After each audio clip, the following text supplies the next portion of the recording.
This is a chart from 1973 to 2015 showing our income growth. The growing line is our national income, which looks good, but the bottom line is 90% of America.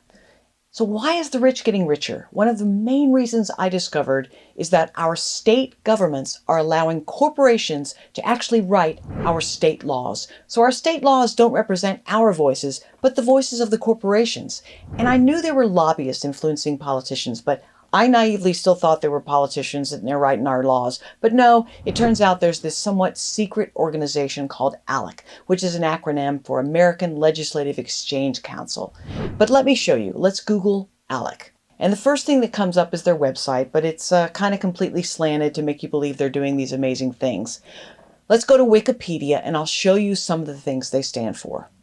They're responsible for the Stand Your Ground laws, the voter ID laws that are causing so much voter suppression. They're pushing out extreme anti-immigration laws.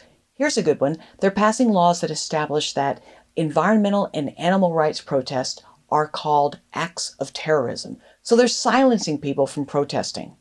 They're actively pursuing privatization of prisons. Cha-ching. They're climate deniers, and their biggest donor, no surprise, is Koch Industries. Here's AT&T and Verizon creating laws to prevent the establishment of a public internet. They support Big Pharma and they oppose the Affordable Care Act. They're creating and distributing anti-gay propaganda. They're pushing for more privatization of education and charter schools. Cha-ching again. Here's a good one. The tobacco companies funded ALEC back in the 80s, disputing the science that linked tobacco to health issues. And now, the same thing, they're disputing the science behind climate change. So who are the members of ALEC? Let's look at a list at Wikipedia. It's supposed to be a nonpartisan organization. This is the board of directors in 2017. Does this look nonpartisan to you?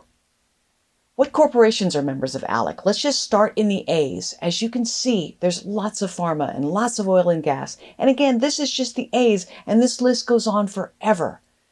And now let's look and see who in our states are members of ALEC.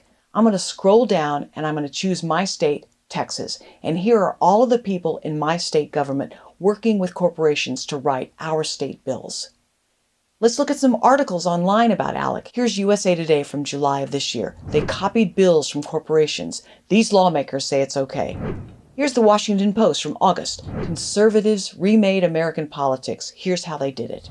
Here's the Atlantic, exposing ALEC, how conservative-backed state laws are all connected. Another USA Today from this year.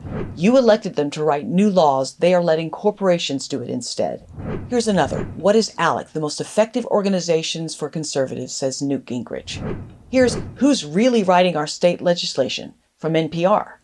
Here's a report from Common Cause, a nonpartisan organization from 2018 called ALEC in Texas, uncovering the influences of ALEC. The good news is they were exposed around 2012, so it's no longer this big secret, and there's this website called alecexposed.org. And there are also these lawsuits from nonpartisan organizations like Common Cause, so they're starting to lose members. So here's an article from November of 2018, ALEC lost membership worth $7 trillion in market cap.